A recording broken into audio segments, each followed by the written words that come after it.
The great hall of the Galactic Council was filled with angry voices. Beings from 47 different worlds sat in their special seats, each made for their own kind. Some were tall and thin like walking sticks. Others were short and round like living rocks. A few glowed with their own light, while some were covered in scales or fur. In the corner of the room, Ambassador Jake Harrison sat with his small human team. His gray hair was neat, and his blue uniform was clean and pressed. He did not speak or move much. He just listened to the others talk about his people. The Zeltheran Prime Minister stood up. He was green and had 4 arms. His voice was loud and harsh. "Humans are too dangerous," he said. "They grow too fast. They want too much space. They cannot be trusted." Other aliens nodded their heads. Some made clicking sounds with their mouths. Others flashed different colors to show they agreed. Harrison's helper, Lisa Carter, sat next to him. She was young and had brown hair tied back. She wrote notes on a small computer. Every few minutes, she would lean over and whisper to Harrison. The numbers were not good. More and more aliens were voting against humans. The Corvin delegate spoke next. He looked like a giant insect with silver skin. "Humans break our trade deals," he said. "They sell things too cheap. They make our businesses fail." A being made of purple crystals added, "Human soldiers practice fighting near our worlds. They scare our children. Why do they need so many weapons?" Harrison watched each speaker. His face showed nothing. He had been a soldier before becoming a diplomat. He knew how to stay calm when others were angry. The Phi's Empire representative was next. She was tall and had blue skin that seemed to glow. "Humans learn our secrets too fast," she complained. "They copy our technology. They make it better. This is not fair." More aliens stood up to speak against humans. Each one had a different complaint. Humans were too smart. Humans were too brave. Humans asked too many questions. Humans did not follow old rules. Lisa Carter counted the votes on her computer. She whispered to Harrison again. "Sir, it looks bad. Most of them will vote yes." Harrison nodded slowly. He had expected this. For months, he had seen the signs. The other species were afraid of humans, not because humans were evil, but because humans were different. Speaker Vorthak called for quiet. He was made of living crystal and was very tall. His voice sounded like wind chimes. "Does anyone else wish to speak before we vote?" Harrison stood up. The room became silent. Everyone looked at him. He walked to the center of the room, where speakers usually stood. His steps were slow and steady. "Honor members of the council," Harrison began. His voice was not loud, but everyone could hear him clearly. "I have listened to your concerns about humanity." He looked around the room, meeting the eyes of as many delegates as he could. "You say we grow too fast. This is true. Humans like to explore. We like to build new homes. We do not do this to hurt you." Some aliens shifted in their seats. A few made soft sounds. "You say we are too aggressive. Yes, humans know how to fight. We fought wars on our own world before we came to space. But we also fought beside you against the void entities. Human soldiers died to protect your worlds." Harrison paused. He thought of the human soldiers who had given their lives in the last war. Good people like Captain Roy Martinez and Commander Beth Adams. They had died saving alien civilians. "You say we learn too fast and share too little. But human doctors helped cure the Red Plague that killed millions of Altarians. Human engineers designed the shields that protect vegan colonies from solar storms. Human farmers taught the Centauri how to grow food on their desert worlds." The room was very quiet now. Some aliens looked uncomfortable. "You say we cannot be trusted. For 50 years, humans have kept every treaty we signed. We have shared our medical knowledge. We have helped settle disputes between your species. We have asked for nothing but the chance to be part of this community." Harrison picked up a small device from the speaker's table. It showed the voting results. "I see that most of you have already decided. You wish to limit human expansion. You want to control our trade. You want to reduce our voice in this council." He set the device down gently. "The human delegation accepts your decision. We understand that you no longer wish us to be full members of this community." Speaker Vorthak's crystal body made a ringing sound. "Ambassador Harrison, this is not about membership. It is about making rules that keep peace." Harrison looked up at the tall crystal being. Speaker Vorthack, with respect, it is exactly about membership. You are telling us we cannot be trusted with the same rights as other species. The vote was called. One by one, the species voted. Most voted yes to the restrictions. Only 13 voted no. The Aquatic Federation, the Insectoid Collective, and a few smaller species supported humans. Harrison gathered his papers slowly. Lisa Carter and the other humans did the same. They moved without rushing, like people who had expected this outcome. As Harrison prepared to leave, he turned back to face the assembly one last time. The room was buzzing with satisfied sounds from the aliens who had won. "The human delegation acknowledges the Council's decision," Harrison said. His voice was calm and formal. "We will be departing within the standard galactic week to reassess our position in this community." He paused for a moment, looking at the faces around him. "We wish you all well in your future endeavors." Harrison and his team walked out of the chamber. Their footsteps echoed in the sudden quiet. Behind them, the aliens began to talk among themselves. Many seemed pleased. They had finally put the troublesome humans in their place. But a few of the older, wiser delegates felt a chill they could not explain. Something in Harrison's tone had sounded final. Something in the way he said goodbye felt like more than just temporary anger. The Aquatic Federation's ambassador, a being of living water, spoke to his aide. "I fear we may have just made a terrible mistake." In the corridor outside, Harrison walked steadily toward the human embassy. He did not look back at the council chamber. He had work to do. Important work that would change everything. Dr. Amanda Foster was reading reports about human colonies when her computer made a soft beeping sound. She looked at the screen and saw a message from Ambassador Harrison. It was very short and used words that seemed normal, but Amanda knew what they really meant. Protocol 7. Commence immediately. Amanda had hoped she would never see those words. She had helped write Protocol 7 5 years ago. It was a secret plan that only a few humans knew about. The plan was simple but huge. If the alien species ever turned against humanity completely, every human in the galaxy would come home to Earth. Amanda stood up from her desk and walked to the window of her office. Outside, she could see the busy streets of New Geneva on Earth. People walked around, not knowing that everything was about to change. She took a deep breath and started making calls. The first call went to Captain Ben Rodriguez. He was the commander of a big transport ship called New Horizon. Ben was eating lunch when his phone rang. "Captain Rodriguez," he answered. "Ben, this is Amanda Foster. You need to report to Transport Command right now. Bring your crew. You have new orders." Ben could hear something serious in her voice. He put down his sandwich and grabbed his jacket. "On my way, ma'am." Within an hour, Ben learned that his job had completely changed. Instead of carrying cargo between alien worlds, he would now pick up humans. Lots of humans. All the humans living in alien space. Amanda sent the same message to hundreds of ship captains. Every human transport ship, cargo vessel, and passenger liner got new orders.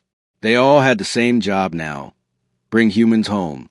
The message also went to every human colony, research station, and outpost in the galaxy. The words were different for each place, but the meaning was the same. Pack only what you need. Leave everything else working.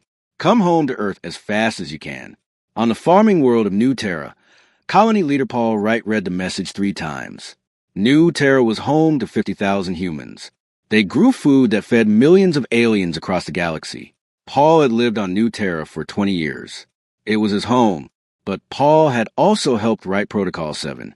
He knew what would happen if they stayed. The aliens would make life harder and harder for humans. It was better to leave now while they still could. Paul called a meeting of all the colony leaders. He told them about the message. Some people were shocked. Others had been expecting it. They all knew what to do. "We leave in 4 days," Paul announced. "Take your family photos, your important papers, and 1 bag of clothes. Everything else stays here." The colonists worked fast. They packed their most important things. They set the farming machines to keep working by themselves. They made sure the alien workers who helped them knew how to take care of the crops. On the 4th day, transport ships landed in the fields around New Terra's main city. The humans climbed aboard with their small bags. Many were crying as they looked back at the homes they were leaving behind. Paul was the last human to leave New Terra. He stood in his empty house and looked around one more time. Then he locked the door and walked to the waiting ship. The same thing happened on hundreds of worlds. On the mining planet of Kepler, 442b, Supervisor Carl Murphy watched his workers pack up. The mining machines would keep digging by themselves. The alien companies would get their metals.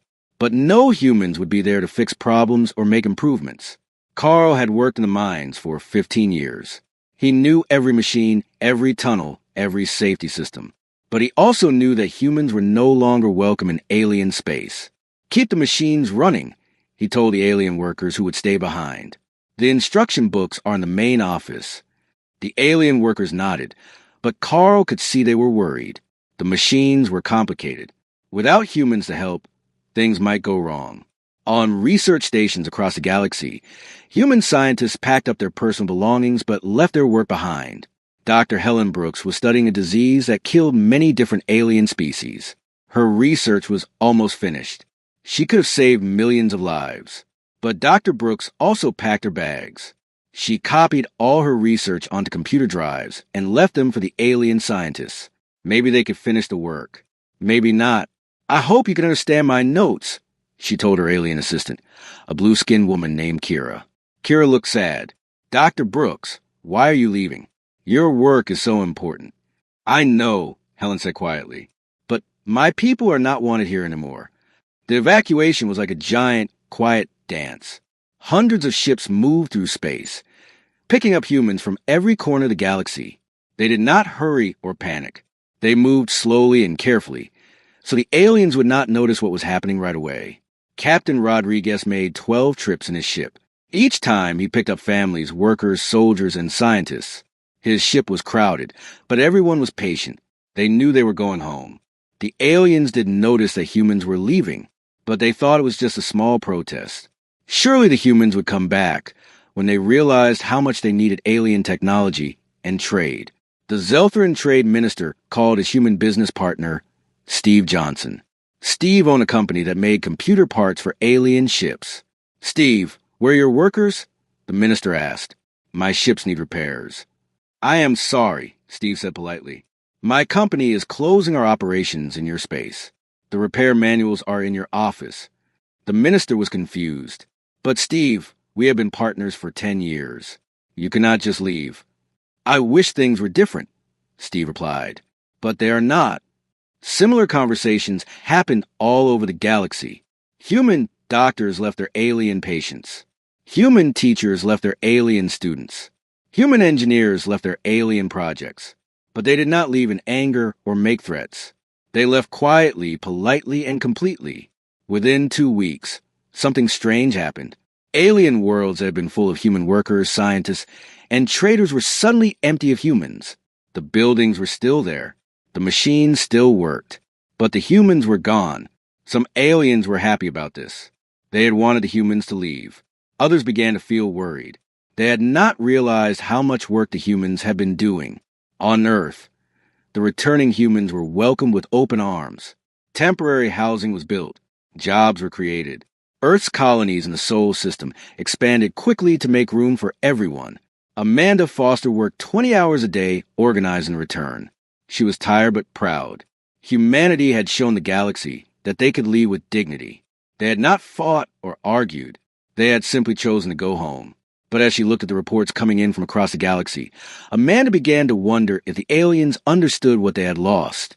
The humans had not just been workers or traders. They had been the glue that held much of galactic civilization together.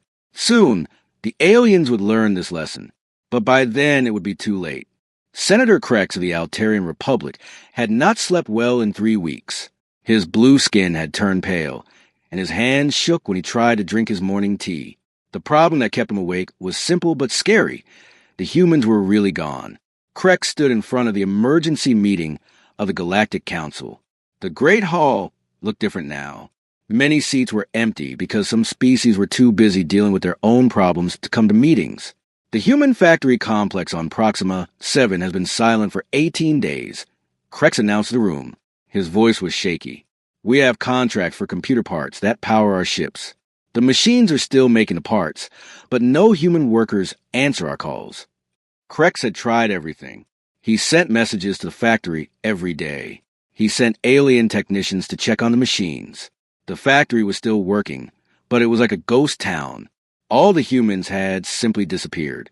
Other delegates began to speak about similar problems. The Vegan Confederacy had lost their farming advisors. For 5 years, human experts had helped them grow better crops. Now their plants were getting sick, and they did not know how to fix them. Trade Minister Vex of the Centauri Union stood up next. He was a short, round alien with gray skin. "Our medical supply contracts have been canceled," he said. "The human companies that made our medicines are gone. The factories still work, but no one is there to take our orders or answer our questions." In the back of the room, Ambassador Keltar of the Vegan Confederacy whispered to his aide, "How many human businesses were there in our space?" His aide looked at a computer tablet. "According to our records, sir, humans ran or helped run about 40% of all businesses in vegan space." Keltar felt cold. 40%. How had he not noticed this before? The reports kept coming. The Corvin Empire had lost their shipping coordinators. Human companies had been moving cargo between worlds for years. They knew the best routes, the cheapest prices, and how to avoid dangerous areas of space. Now alien companies were trying to do the same job, but their ships were getting lost, attacked by pirates, or arriving late. Dr. Zara of the Crystalline Collective spoke about the medical crisis. The human research team led by Dr. Helen Brooks was close to curing the Andromedan plague. Their work could have saved millions of lives. But Dr. Brooks left her laboratory and took all her research with her. Zara's crystal body flickered with worry. "We have her notes, but we cannot understand them. Human medicine is very different from ours. Without human doctors to explain, we cannot finish the cure." Speaker Vorthak tried to calm the room. His tall crystal form made ringing sounds as he moved. "Fellow delegates, we must not panic. The humans are simply making a point. They will return when they realize they need us." But Vorthak did not sound sure of his own words. He had been getting reports from his own world. The Crystalline Collective's energy plants were having problems. Human engineers had designed many of the safety systems. Without them, the plants were dangerous to operate. Senator Krex spoke again. "Speaker Vorthak, what if they do not come back? What if this is permanent?" The room became very quiet. For the first time, the alien leaders were thinking about a galaxy without humans. It was a scary thought. On the frontier world of Kepler, 62F, the alien colonists were facing their first major storm season without human help. In the past, human emergency teams had always been the first to arrive during natural disasters. They had the best equipment, the fastest ships, and the most experience saving lives. Governor Thane, a tall alien with green skin, stood on his balcony watching the storm clouds gather. His colony had been hit by 3 major storms in the past year. Each time, human rescue teams had arrived within hours to help. "Sir," his aide said, coming onto the balcony, "the weather service says this storm will be the worst in 10 years. Should we call for human assistance?" Thane looked at his aide sadly. "There are no human assistance teams anymore. We are on our own." The storm hit Kepler. 62F 3 days later. It was terrible. The winds destroyed buildings and flooded the city. Without human rescue teams, the colonists had to save themselves. Many died who might have lived if human help had come. Back on Earth, Commander Alex Turner watched the news reports from his desk in the Defense Ministry. He had been in charge of human emergency response teams for 8 years. He knew every alien world that might need help. Alex wanted to send help to Kepler, 62F, but his orders were clear. Humans were no longer allowed to help alien worlds. They had made their choice at the council meeting. "Sir," his assistant said, "we have 43 emergency calls from different alien worlds. Floods, earthquakes, disease outbreaks, pirate attacks. They all want human help." Alex looked at the list of calls. These were worlds where he had friends, where human teams had saved lives many times before. But humanity was no longer welcome in alien space. "Send them a standard message." Alex said quietly, "Tell them we wish them well, but we cannot provide assistance at this time." The assistant nodded and left the room. Alex sat alone, thinking about the people who would die because human help was not coming. The problem was getting worse every day. The aliens had not realized how much they depended on humans. Humans had not taken over alien businesses or forced their way into alien governments. They had simply been invited to help. And they had done such a good job that everyone had forgotten what life was like without them. Human doctors had learned how to treat diseases in dozens of different alien species. Human engineers had designed systems that only they fully understood. Human traders had built relationships that took years to develop. Human soldiers had trained alien armies and protected alien worlds. All of this was gone now. The machines still worked, but no one knew how to fix them when they broke. The medicines were still being made, but no one knew how to change the recipes when new diseases appeared. The trade routes still existed, but no one knew how to make them profitable.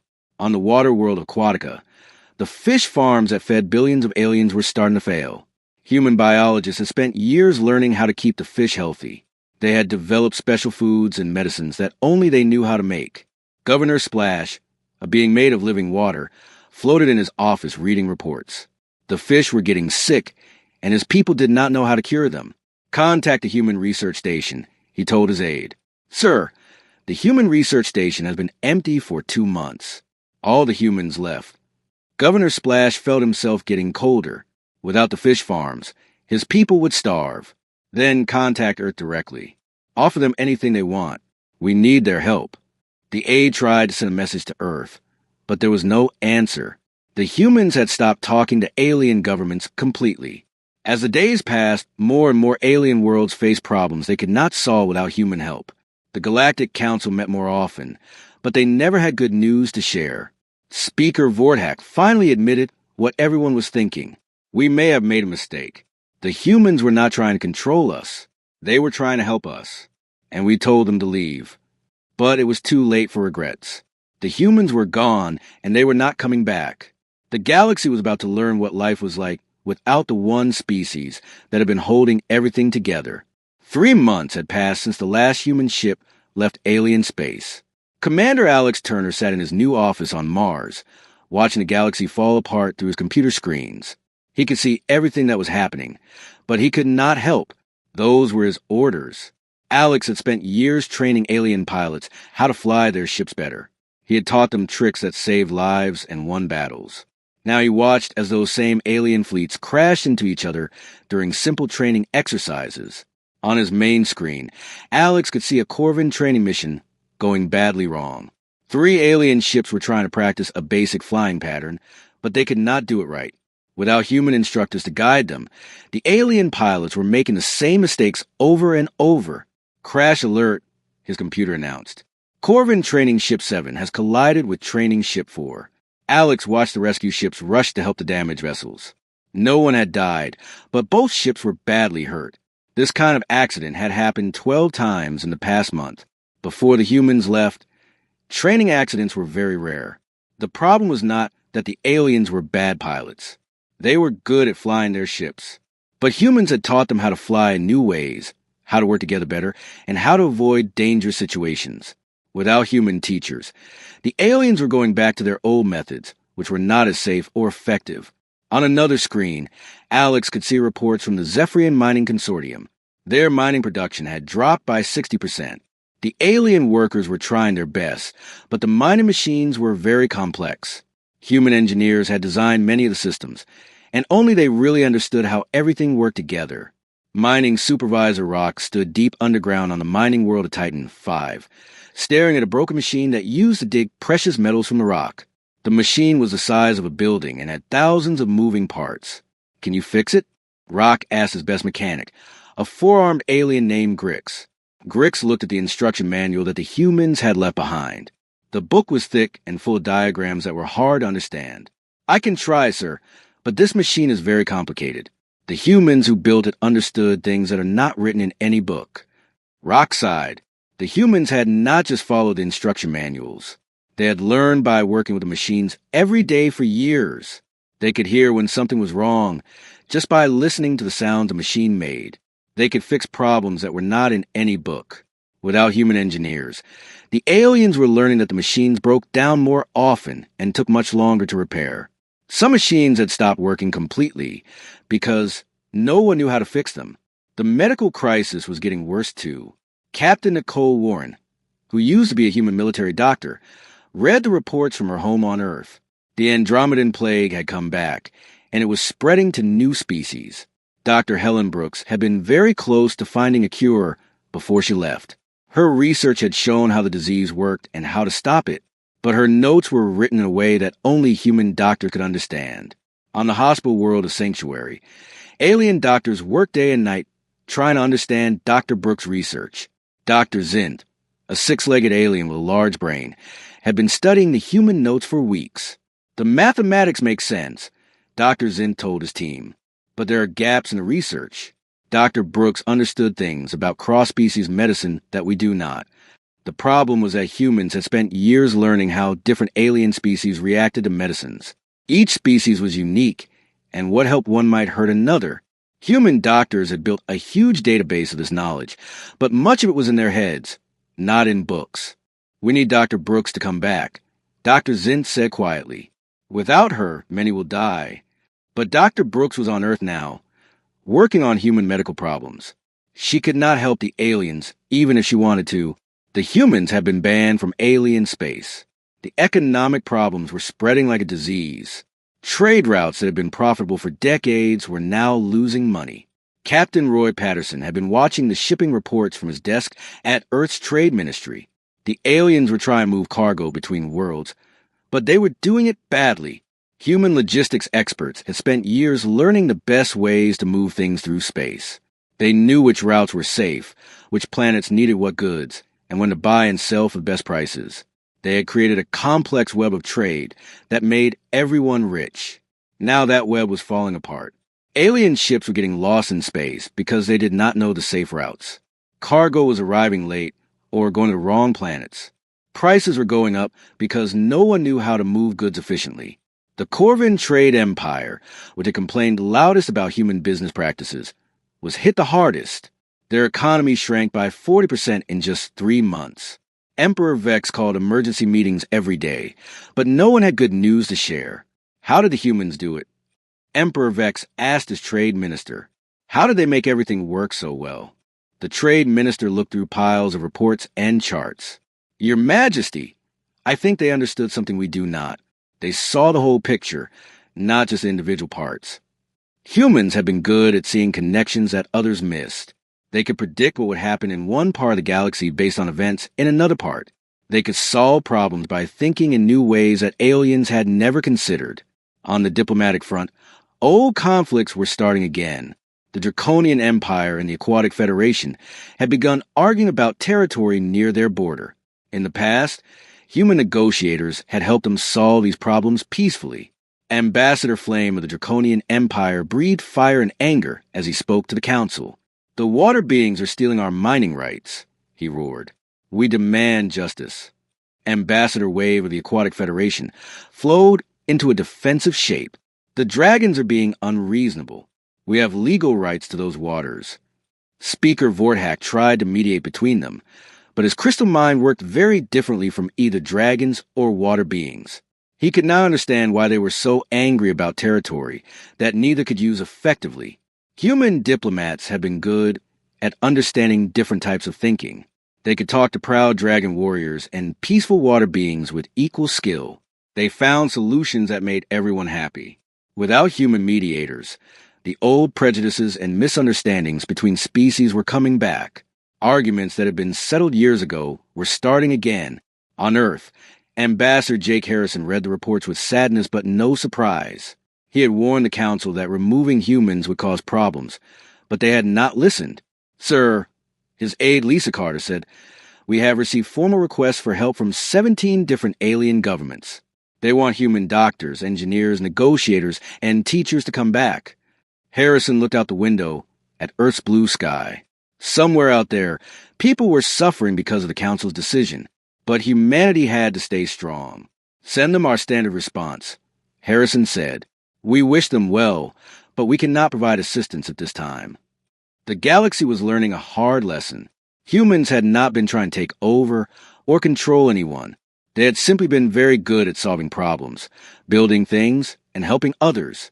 Now that they were gone, the problems were piling up faster than anyone could handle. The worst part was that this was only the beginning. The real disasters were still to come. 6 months after the humans had left, the Galactic Council faced its biggest crisis in 100 years. The Draconian Empire and the Aquatic Federation were about to go to war over a small group of planets that neither really needed.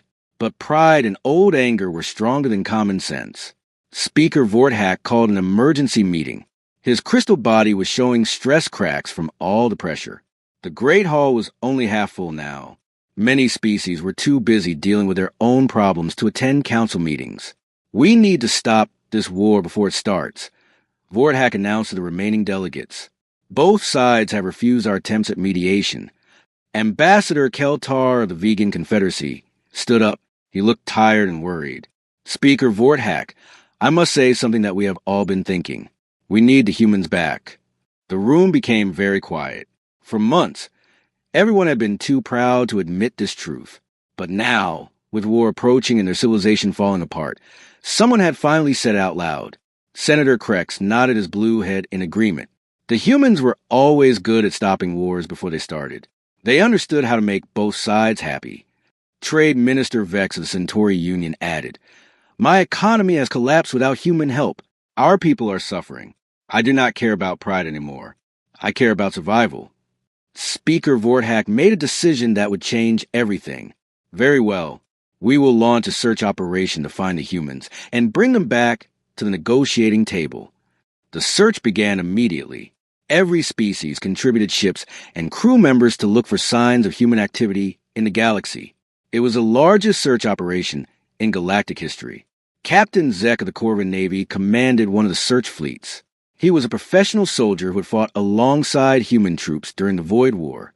He had respected human military skills, even when his government was complaining about them.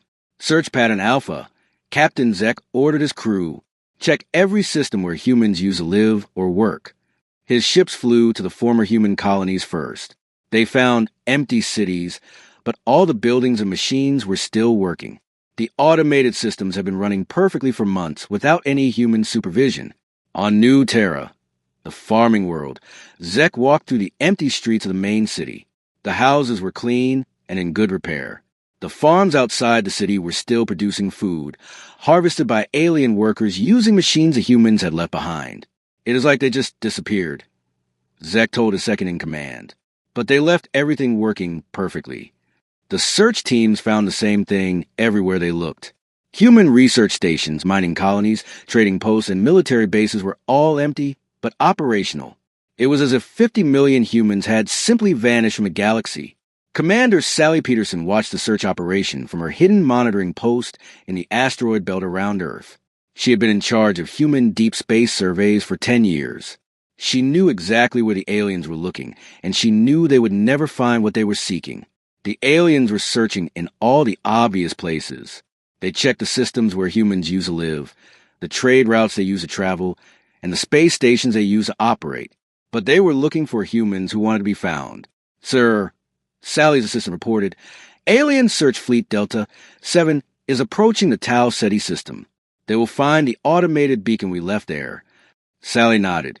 The humans had left beacons in many systems to make the aliens think they were close to finding something. But the beacons only contained pre-recorded messages that said nothing useful. The truth was much simpler than the aliens could imagine. Every human in the galaxy had gone home to the Sol system. Earth, Mars, the moon bases, the asteroid mining stations, all purely human territory. But the Sol system had become invisible to alien sensors. Dr. Gary Lewis, the former head of the Galactic Communication Network, had spent years preparing for this day. He had built a shield around the entire Sol system that blocked all outside signals. To alien scanners, the Sol system looked empty and dead. "How long can we maintain the communication blackout?"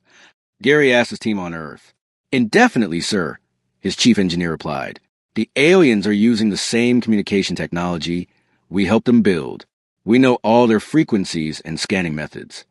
Any alien ship that tried to approach the Sol system simply lost contact with their home bases.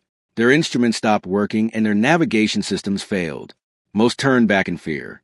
The few that continued forward were gently but firmly escorted away by invisible human patrol ships.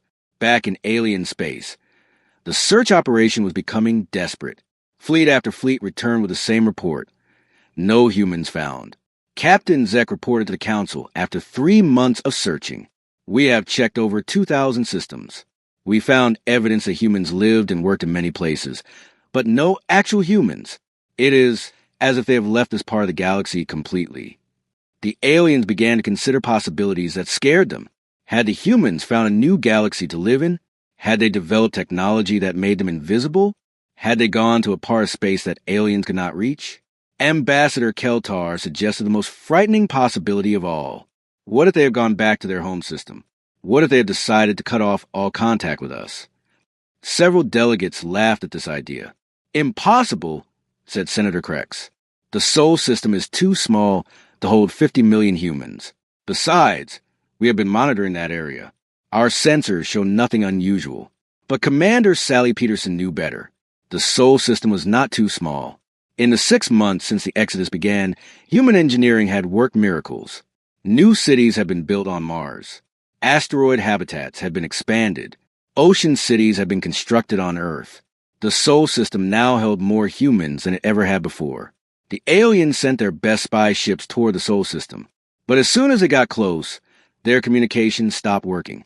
The ships that returned reported strange equipment failures and navigation problems. None could get close enough to see what was really happening. Dr. Gary Lewis watched the alien spy ships approach on his screens. They are getting suspicious about Earth, he told his team. Some of them are starting to figure out where we really are. Should we let them get closer? Asked his assistant. No, Gary replied firmly. Earth is a closed system now. They made their choice when they voted against us. Now they must live with the consequences. On the rim worlds, alien governments were becoming desperate. The Aquatic Federation and the Draconian Empire were still moving toward war. Without human mediators, no one could find a solution that both sides would accept. Governor Splash of Aquatica sent a personal message toward Earth, broadcasting on all frequencies. People of Earth, if you can hear this, please help us.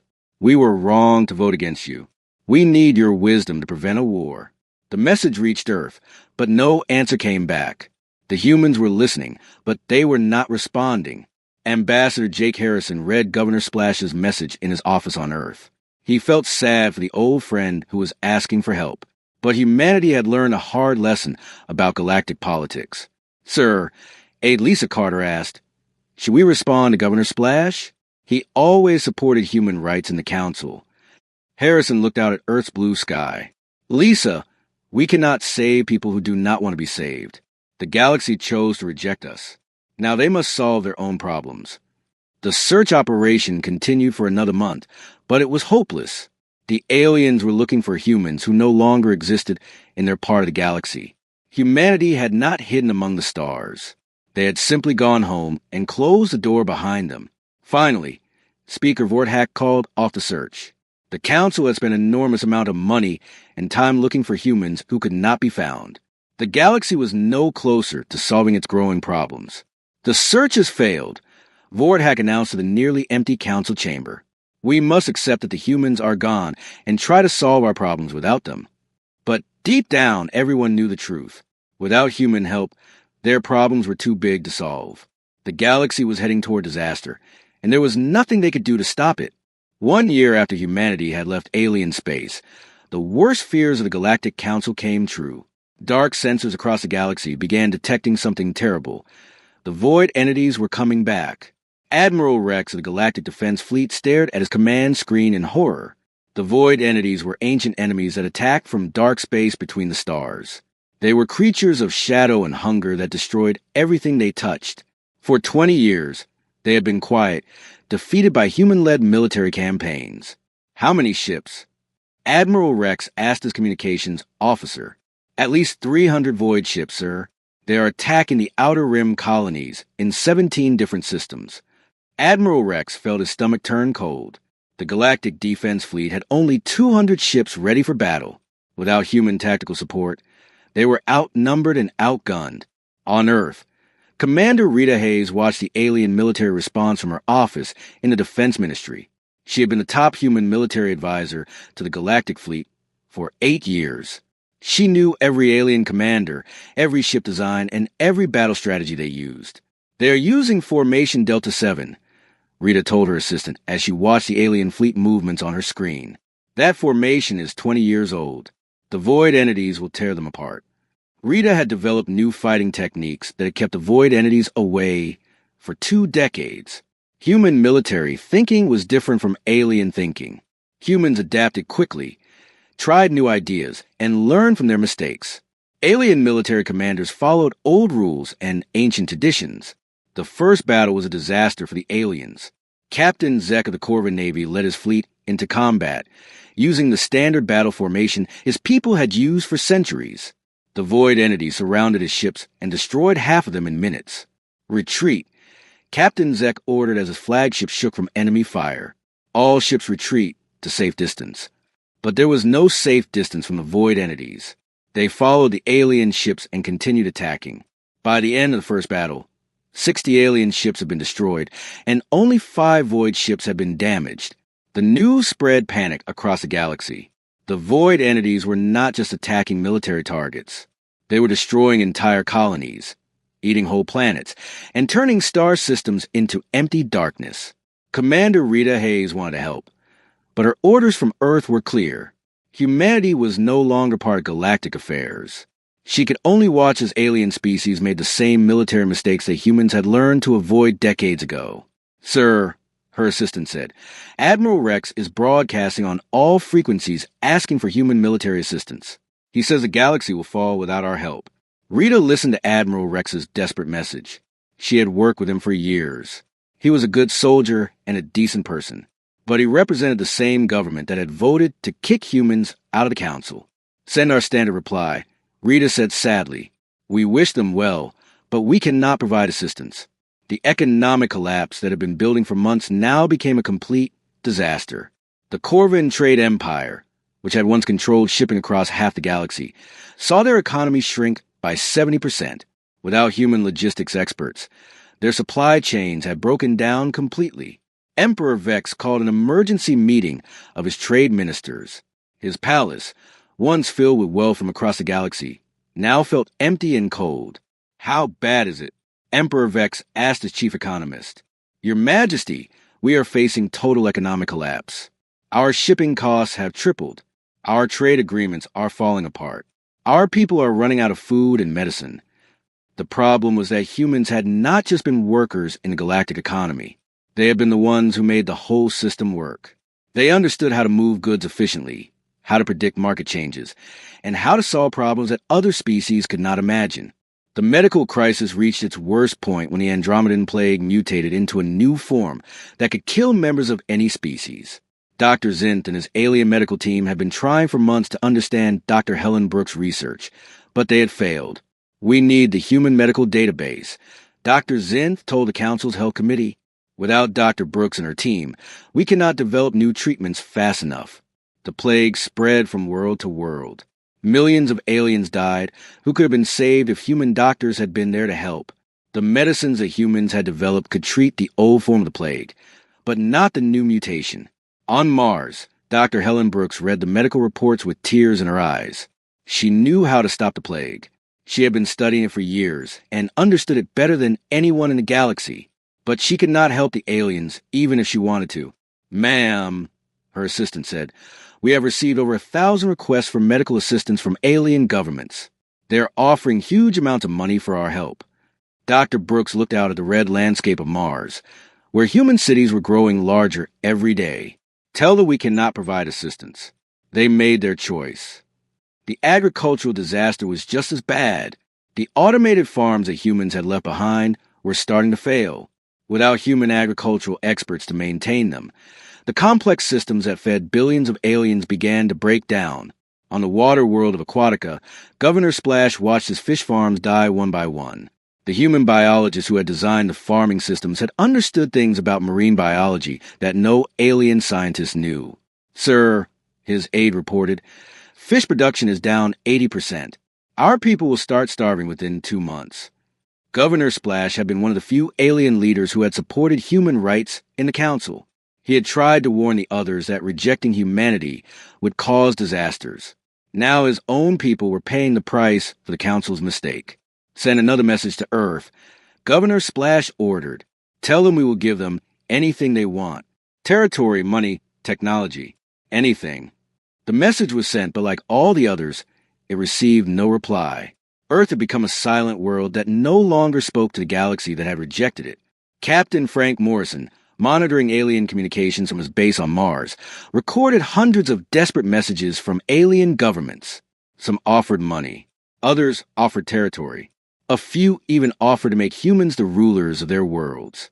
"Sir," Frank's communication officer said, "the Crystalline Collective is offering to give humans control of 3 star systems in exchange for medical help. The Vegan Confederacy is offering half their territory." Frank read through the messages. The same species that had voted to restrict human rights were now begging humans to take control of their governments.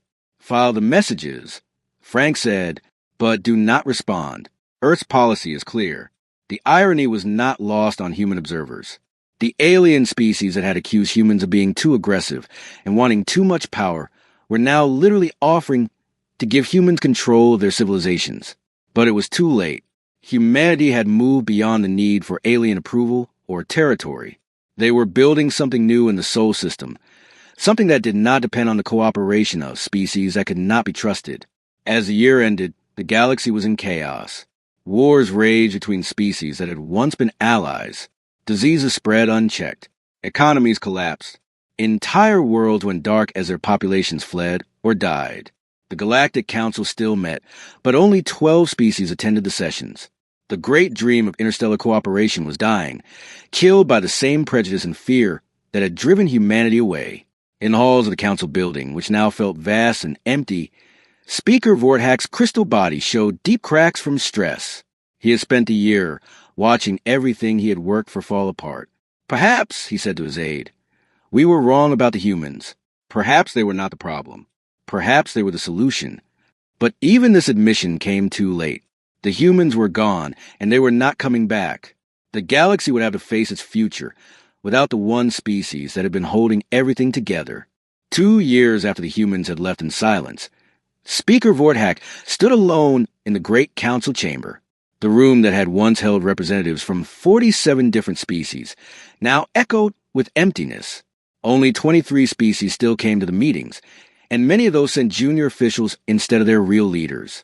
Vorthak's crystal body was covered with stress cracks that ran from his head to his feet. The weight of watching galactic civilization collapse had taken its toll on the ancient being. He had served as speaker for over a century, but he had never seen anything like this. "Call the session to order," Vorthak announced to the nearly empty chamber. His voice, once strong and commanding, now sounded tired and broken. Ambassador Keltar of the Vegan Confederacy took his place as deputy speaker. Half of his people had died from starvation when their farms failed. His own planet was now dependent on food aid from the few worlds that still had working agricultural systems. "Fellow delegates," Keltar began, "we are here to discuss our final attempt to contact humanity and request their return to the galactic community." The situation had become hopeless. The void entities now controlled 1/3 of the galaxy's outer rim. Dozens of worlds had gone dark, their populations either dead or fled. The galactic economy had shrunk to less than half its former size. Medical plagues raged unchecked across multiple star systems.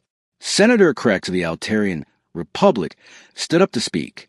His blue skin had turned almost white from stress and poor nutrition. His home world was one of the few that still functioned, but even they were struggling. "Honored colleagues," Krex said, "I want to read something to you. This is a list of every major crisis we have faced in the past 2 years, and how humans would have handled it." Krex pulled out a long document that his staff had prepared. The void entity invasion. Humans would have used flexible tactics and adapted quickly to enemy changes. The medical plagues. Human doctors understood cross-species medicine better than anyone. The economic collapse. Human trade experts knew how to make the system work efficiently. He paused and looked around the chamber. The agricultural failures. Human biologists designed most of our food production systems. The diplomatic breakdowns. Human negotiators could talk to any species and find solutions that made everyone happy. The list went on and on. Every problem the galaxy faced was something that humans had been especially good at solving. The aliens had not realized at the time, but humans had been the glue that held their civilization together. Trade Minister Vex of the Centauri Union spoke next. His once powerful trade empire was now reduced to a few struggling colonies. "I have a confession to make," he said quietly. 2 years ago, I voted to restrict human activities because I was jealous of their success. The chamber became very quiet. It was the first time any delegate had admitted the real reason for voting against humanity. "Human traders were making more money than my people," Vex continued. "Human companies were more efficient than ours. I thought that if we limited their activities, my people would have more opportunities. I was wrong. Without human expertise, there are no opportunities for anyone." Other delegates began to share similar confessions. The Corvin representative admitted that they had feared human military technology. The Crystalline Collective had worried that human science was advancing too quickly. The Draconian Empire had been angry that humans were better at diplomacy than they were. One by one, the truth came out. The aliens had not voted against humanity because humans were dangerous or aggressive. They had voted against them because humans were too successful, too innovative, too good at solving problems. "We were afraid of being left behind," Senator Krex said sadly. "So we decided to hold the humans back instead of learning from them. We thought we could take what they had built and run it ourselves." Speaker Vorthak finally called for the vote that everyone knew was coming. "I move that we formally apologize to humanity for our past actions and request their immediate return to the Galactic Council with full restoration of all rights and privileges." The vote was unanimous among the remaining delegates. Even the species that had been most hostile to humans now supported the motion. But the real shock came when they tried to send their message to Earth. They used the most powerful communication array in the galaxy, broadcasting on every frequency known to exist. The message carried the official seal of the Galactic Council and was signed by every remaining member species. The aliens waited for a response. Hours passed, then days. Finally, exactly 24 hours after they had sent their message, a reply came back. The response was broadcast on every communication frequency in the galaxy at the same time. Every alien ship, space station, and planetary communication center received it simultaneously. The voice was calm, professional, and unmistakably human. "This is Ambassador Jake Harrison speaking for the government of Earth and all human colonies." The message began. "The human species acknowledges receipt of the Galactic Council's communication." In the council chamber, every delegate held their breath. "We have reviewed your request for renewed diplomatic relations and your acknowledgement of previous errors in judgment," Harrison continued. "We appreciate your honesty about the reasons for your past actions." Hope began to grow in the hearts of the alien listeners. "However," Harrison said, and that single word crushed their hopes, "humanity has moved beyond the need for galactic community membership. We have built a new civilization in our home system that does not require the approval or cooperation of other species." The alien delegates looked at each other in shock and growing despair. "We thank you for the lessons you taught us about the nature of interstellar politics," Harrison's voice continued. "You showed us that even allies can become enemies when fear and jealousy overcome wisdom. You taught us that depending on others for our survival is a dangerous mistake." Speaker Vorthak felt his crystal body crack further as he realized what was happening. "Therefore, we have chosen a different path," Harrison announced. "Earth and all human colonies are now a closed system. We wish you well in your future endeavors, but we will no longer participate in galactic affairs." The final words of the message sent a chill through every alien who heard them. "This will be our final communication on this matter. Any approach within 1 light year of the Sol system will be considered an act of hostility and will be dealt with accordingly." The transmission ended, leaving the galaxy in silence. In the council chamber, several delegates began to cry. Others sat in stunned silence. A few tried desperately to send follow-up messages to Earth, but no replies came back. Speaker Vorthak's voice was barely a whisper as he spoke to the empty chamber. "We have lost them forever. The humans are not coming back." Ambassador Keltar stood up slowly. "Then we must face the truth. We destroyed the galactic community with our own fear and prejudice. We cast out the one species that made it all possible." The Galactic Council continued to meet for a few more months, but it was meaningless now.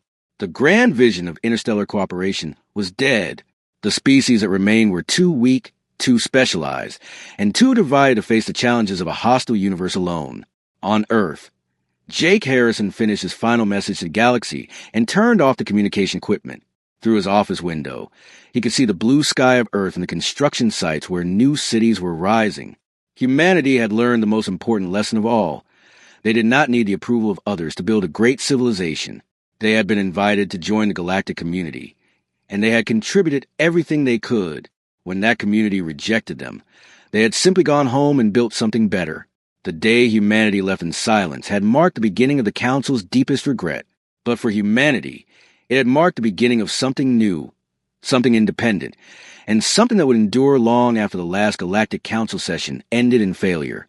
In the Sol system, behind barriers that no alien technology could penetrate, humanity quietly built their future. They had no need for the species that had rejected them. They had each other, and that was enough.